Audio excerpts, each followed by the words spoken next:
Olá, seja bem-vindo. Está começando mais uma edição do Jornal Toda Hora. Agora é 1h35 e eu te convido a acompanhar comigo as notícias desta madrugada. O fechamento de vagas no Sistema Único de Saúde aumentou a dificuldade para os pacientes conseguirem leitos em algumas especialidades. Quando precisam de socorro médico, a maioria recebe tratamento nos prontos-socorros e volta para casa. A justificativa é que eles não precisam ficar internados. Os pacientes atendidos pelo Sistema Único de Saúde têm relatado maior dificuldade para conseguir internação em áreas específicas, como obstetrícia, pediatria e psiquiatria. Dados oficiais indicam que nos últimos anos houve redução na oferta de leitos nessas especialidades, cenário que reacende o debate sobre acesso e organização da rede pública hospitalar. De acordo com informações do Cadastro Nacional dos Estabelecimentos de Saúde, vinculado ao Ministério da Saúde, a maior queda foi registrada na área psiquiátrica, com 1.885 leitos a menos. A obstetrícia, 679 vagas deixaram de ser disponibilizadas desde 2023, enquanto a pediatria perdeu 302 leitos no mesmo período. A retração nessas áreas ocorreu mesmo com a abertura de 7.050 novos leitos gerais entre janeiro de 2023 e dezembro de 2025. Especialistas apontam que mudanças no modelo de financiamento ajudam a explicar o cenário. Estudos indicam que a participação da União no total de gastos públicos em saúde diminuiu ao longo das últimas décadas, o que pressiona estados e municípios.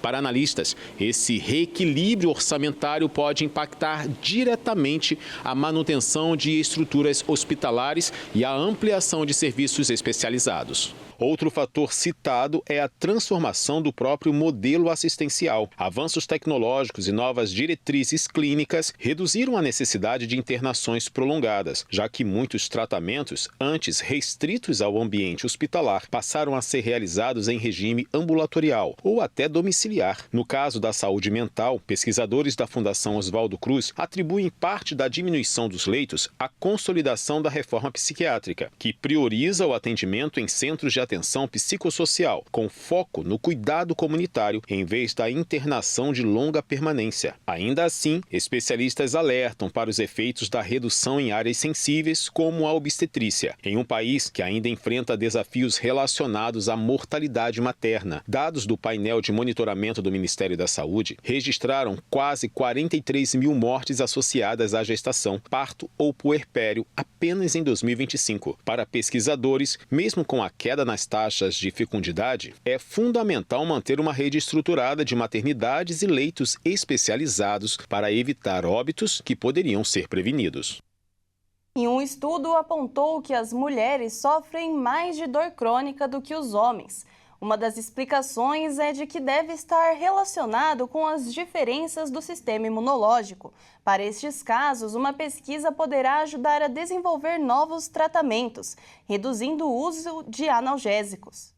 A dor das mulheres foi negligenciada na prática clínica, com a ideia de que seria algo mais psicológico ou resultados de maior fragilidade e emotividade. Mas o estudo mostrou que a diferença é real. Não se trata de uma construção social, e que há um mecanismo biológico por trás disso. A dor surge quando os neurônios reagem a estímulos, como bater o dedo do pé ou tropeçar e ralar o joelho. Já a dor crônica persiste mesmo com estímulos leves, ou até inexistente, e as mulheres representam a maior parte das pessoas que sofrem com esse problema. O estudo se propôs a observar como células imunológicas reguladas por hormônios influenciam o desaparecimento da dor. Os cientistas descobriram que essas células ajudam a se comunicar com os nervos responsáveis pela percepção dolorosa. Depois dessa interação, elas agem como se apertassem um botão para diminuir ou desligar a dor, ajudando o corpo a se acalmar. Ou seja, não apenas identificam a presença da dor, como também contribuem para reduzi-la naturalmente.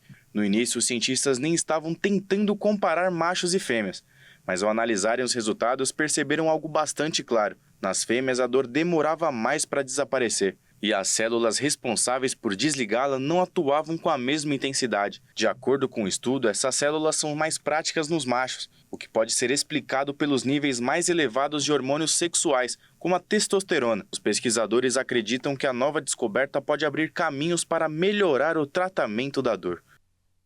Vários cientistas divulgaram alertas pedindo cautela sobre a polilaminina, a proteína produzida em laboratório com poder para curar lesões na coluna. Ainda não está 100% testada. Faltam estudos, mas algumas pessoas já estão usando ou manifestando esperança, como a ex-ginasta Laís Souza.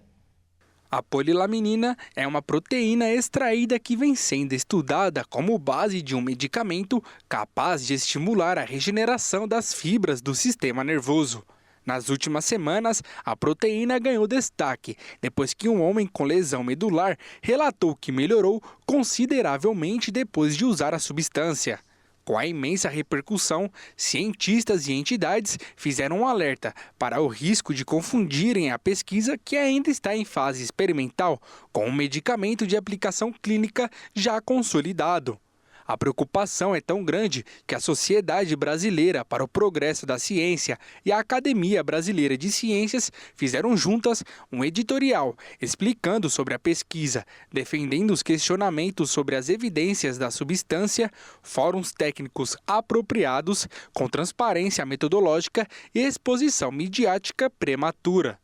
A cautela cresce ainda mais porque nos últimos 15 dias, uma decisão judicial liberou o uso da substância para 3 pessoas que acabaram falecendo. Um dos laboratórios responsável pela produção da polilaminina afirmou que as mortes não têm relação com a proteína. Além disso, a pesquisadora Tatiana Sampaio, uma das responsáveis pelo avanço significativo da polilaminina, afirmou que o Brasil chegou a perder a patente internacional da tecnologia por falta de pagamentos das taxas obrigatórias. Elas eram custeadas pela UFRJ, que deixou de pagá-las após enfrentar interrupção de verbas para a pesquisa entre 2015 e 2016 nos governos de Dilma Rousseff e Michel Temer. Um laboratório que ajuda a manter a pesquisa informou que em 2022 solicitou a patente nacional e no ano seguinte a internacional. Ambas têm validade de 20 anos.